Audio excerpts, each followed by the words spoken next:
Selamat menonton video pembelajaran ini. Jangan lupa subscribe untuk menunjukkan dukungan kamu kepada channel aku.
Selamat pagi teman-teman.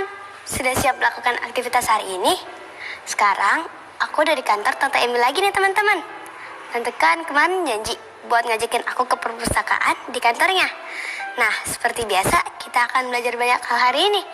Di antaranya, melanjutkan membaca misteri bayangan hitam dan menganalisisnya. Terus, kita akan belajar kata konjungsi yang menggambarkan alur cerita atau urutan kejadian. Mengenal kalimat tanggapan, dan yang terakhir kita akan belajar perkalian dan pembagian bilangan bulat positif dan negatif.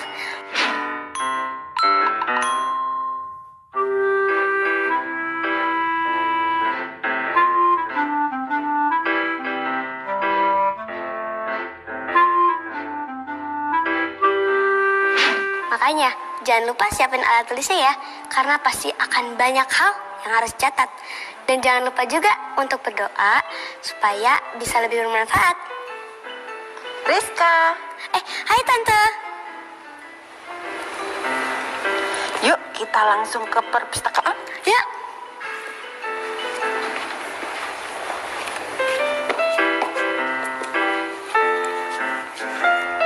Ini dia perpustakaannya. Wah, bukunya banyak banget Tante. Pasti banyak cerita yang menarik nih. Tante tahu, pasti kamu suka. Kamu kan demen banget baca buku. Tapi Tante, sebelum Rizka lanjut baca yang ini, Rizka mau selesain yang misteri bayangan hitam kemarin. Soalnya Rizka penasaran banget. Wah, kebetulan jam siaran Tante masih lama. Mau nggak Tante bacain? Mau Tante.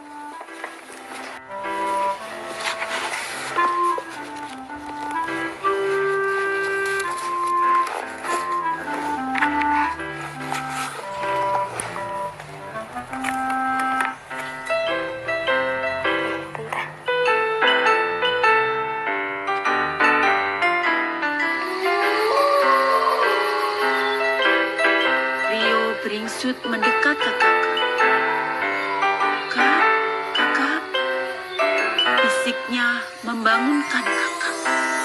Rupanya kakak belum tidur. Rio menceritakan soal bayangan hitam yang dilihatnya tadi. Kakak menegakkan kepala. Benarkah? Melihat kakak terkejut seperti itu, pasti bayangan hitam itu begitu menakutkan. Hantukah? Kakak terkikik. Tidak ada hantu di sini. Kemungkinan besar itu babi hutan. Rupanya bayangan hitam tadi adalah babi hutan yang akan mengorek makanan dari sampah yang dibuang para pendaki. Soal bayangan hitam tadi sudah mengurangi ketakutannya. Tapi ada kecemasan lain yang menghampirinya. Rio mengingat lagi kasus orang hilang di gunung. Tidak ada sinyal ponsel di situ. Tidak bisa melacak posisi mereka. Mereka tersesat.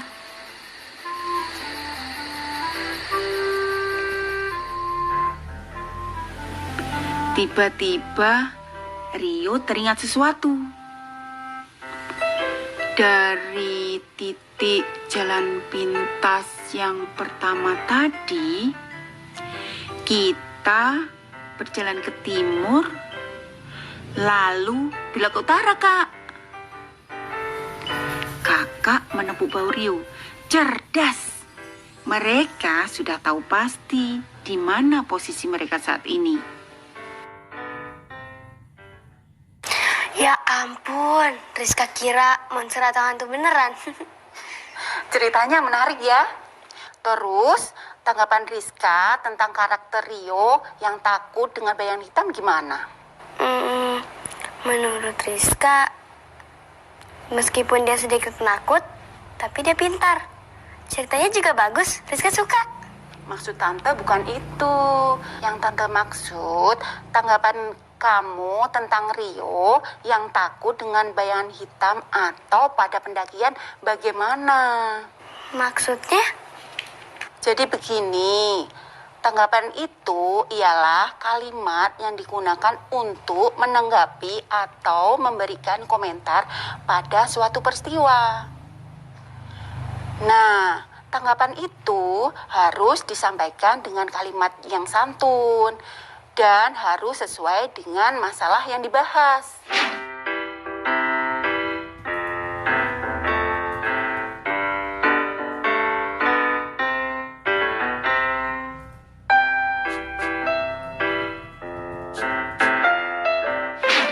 Contohnya apa, Tante? Contohnya, ketika Rio menceritakan tentang bayangan hitam yang dilihatnya kepada kakak, menurut Tante, yang dilakukan Rio sudah benar. Lebih baik bercerita kepada kakak supaya Rio tidak ketakutan atau kebingungan sendiri. Lagi pula, dalam kegiatan satu tim seperti mendaki gunung, semua persoalan harus dipecahkan bersama. Oh, begitu. Nah, kalau kamu sudah mengerti, Tante kasih satu peristiwa dalam cerita tadi, kemudian kamu kasih tanggapan ya. Oke, Tante. Teman-teman di rumah juga boleh menanggapi ya. Nah, Tante mau membahas masalah Rio yang cemas dengan berita orang hilang di gunung. Tanggapan kamu gimana?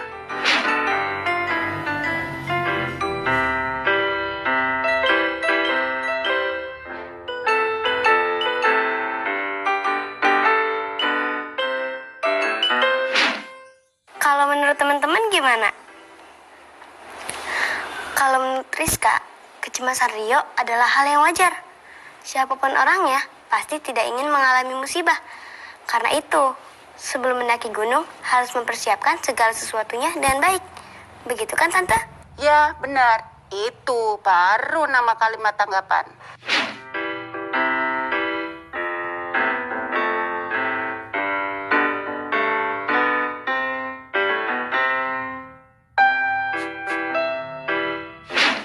Tapi cara penulis menuturkan ceritanya enak sekali ya, Tante.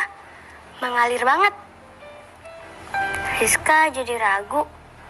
Apa bisa Rizka menulis dengan bagus dan mengalir seperti itu? Tentu bisa dong.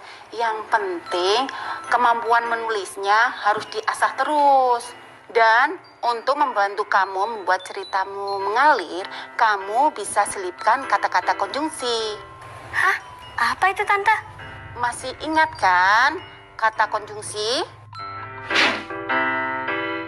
Konjungsi atau kata penghubung adalah kata yang menggambarkan alur cerita atau urutan kejadian.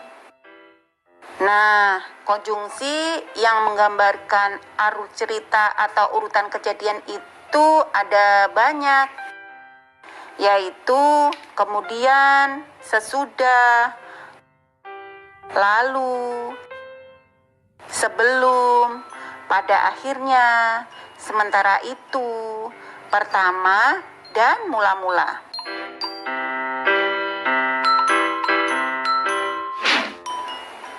Oh, begitu ya, Tante.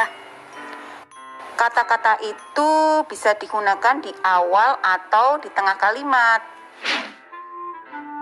Tante kasih contoh deh. Kerjakan soal ujianmu dengan baik, lalu kumpulkan di meja ini. Lalu di kalimat tersebut itu konjungsinya. Tante kasih satu contoh lagi ya. Sebelum berangkat ke sekolah, ia memeriksa kembali buku-buku di dalam tasnya. Menurut Rizka, yang mana konjungsinya?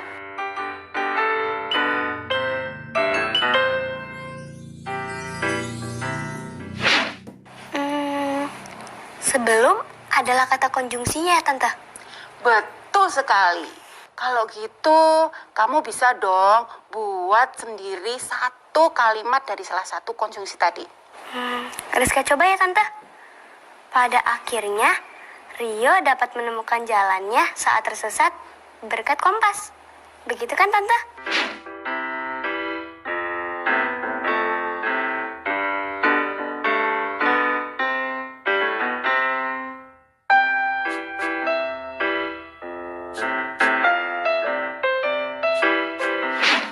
Aduh, pinter banget sih kebenaran Tante. Nah, teman-teman Rizka di rumah, jangan mau ketinggalan ya. Buat 3 contoh kalimat dari konjungsi yang Tante jelaskan tadi. Wah, Tante harus siap-siap siaran nih, Riz. Yuk ke studio. Tante duluan aja ya. Rizka mau ngerjain dulu PR sebentar. Nanti Rizka nyusul. Oke, kalau gitu Rizka pegang kartu perpustakaannya ya. Supaya Rizka bisa pinjam buku terus dibawa pulang. Asik, makasih Tante. Oke, Tante duluan ya.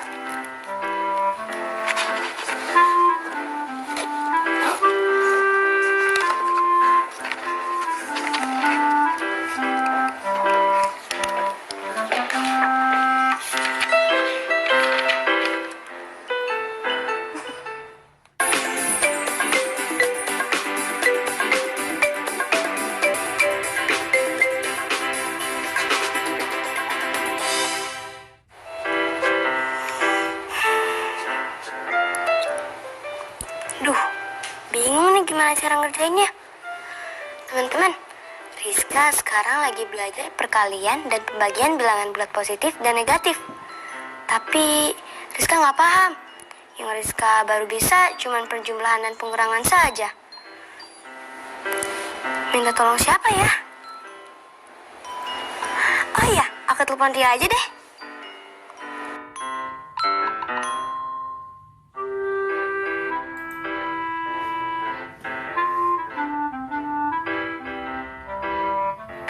Hai Rio, kamu sedang apa? Hai Rizka, aku lagi ngerjain tugas matematika nih. Yang perkalian dan pembagian bilangan bulat positif dan negatif itu bukan? Iya. Wah, kebetulan nih. Aku bingung mengerjakannya. Bantu aku ya? Boleh, kalau gitu kita bahas soalnya ya. Oke. Pertama, kita belajar perkalian dulu ya. Soalnya seperti ini.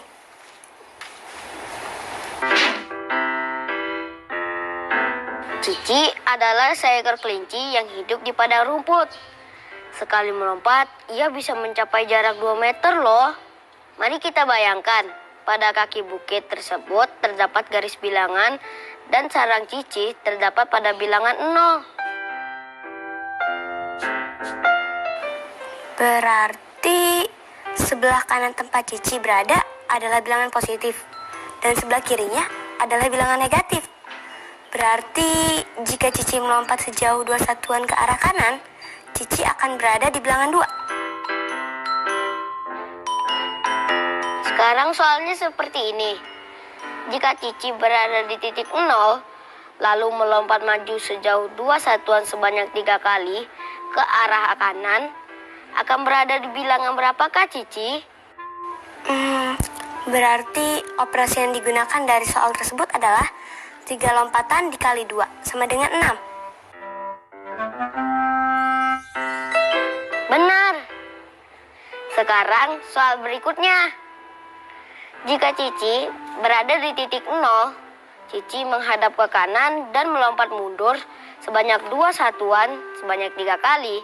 Berada di bilangan berapakah Cici sekarang? Nah, yang perlu diingat bahwa jauhnya lompatan ke kanan dilambangkan dengan bilangan positif dan jauhnya lompatan ke kiri dilambangkan dengan bilangan negatif.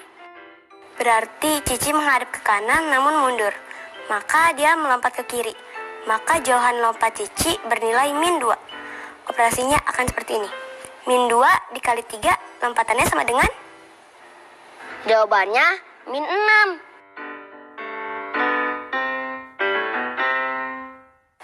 Aku masih belum paham kenapa hasilnya negatif. Jadi gini, Riz. Jika dalam sebuah perkalian atau pembagian ada salah satu bilangannya negatif, maka hasilnya sudah dipastikan negatif. Contohnya, nih, -3 kali 2 sama dengan -6. Dan ini 5 kali -1 sama dengan -5. Jadi gitu, Riz. Oke, aku mengerti sekarang. Nah, sekarang kita coba soal yang pembagian yuk. Oke. Teman-teman di rumah juga ikut menghitung bersama ya. Dataran tinggi Dieng di Jawa Tengah adalah satu daerah di Pulau Jawa yang juga bisa mengalami suhu yang membekukan.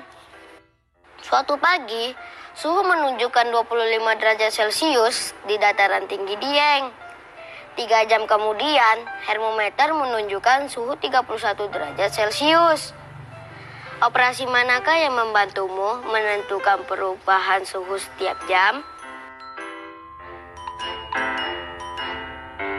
Yang perlu diketahui adalah jika suhu mengalami kenaikan, berarti dilambangkan dengan bilangan positif. Dan jika suhu turun, dilambangkan dengan bilangan negatif. Dari soal tersebut, kita tahu perbedaan suhu yang terjadi adalah 31 derajat Celcius dikurangi 25 derajat Celcius, sama dengan 6 derajat Celcius. 6 adalah bilangan positif, karena pada soal disebutkan suhu mengalami kenaikan. Jika perubahan suhu terjadi selama 3 jam, maka operasi yang menentukan perubahan tiap jam menjadi 6 bagi 3 sama dengan 2. Maka yang benar adalah yang ini. Betul. Nah, tadi saat perkalian kita akan belajar. Jika salah satu bilangan dalam perkalian atau pembagian adalah negatif, berarti hasilnya adalah bilangan negatif juga. Tapi, pada perkalian atau pembagian, kedua bilangannya adalah negatif, maka hasilnya justru menjadi positif. Oh, begitu. Ada contoh soalnya nggak, Rio?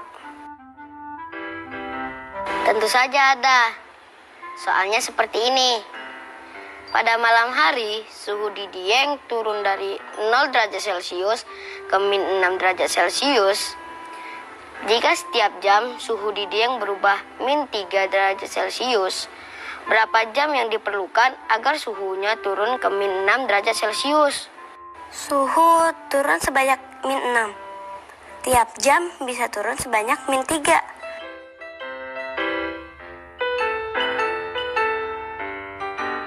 Berarti jika mau mencari berapa jam agar suhu turun dari 0 derajat Celcius ke min 6 derajat Celcius adalah dengan operasi min 6 dibagi min 3. Karena kedua bilangan negatif, berarti hasilnya menjadi bilangan positif, yaitu 2. Betul. Oh, begitu ternyata. Nah, jadi apa yang kamu bisa simpulkan, Rizka? Dari operasi perkalian dan pembagian bilangan negatif dan positif. Jika salah satu bilangan dalam operasi adalah negatif, maka hasil perhitungannya akan negatif. Tapi jika kedua bilangan dalam operasi adalah negatif, maka hasil perhitungannya justru menjadi bilangan positif.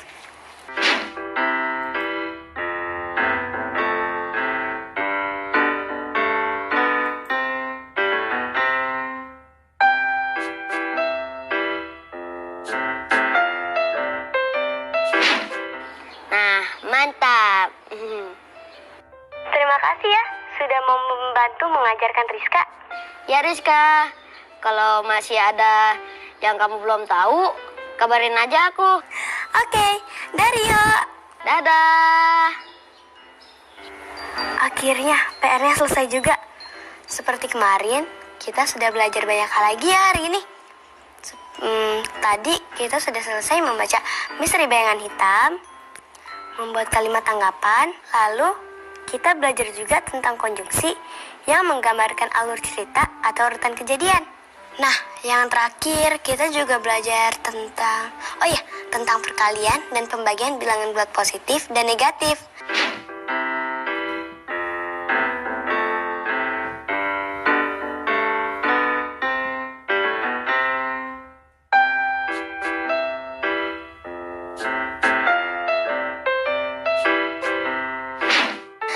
Teman-teman, semoga pelajaran tadi bisa bermanfaat ya.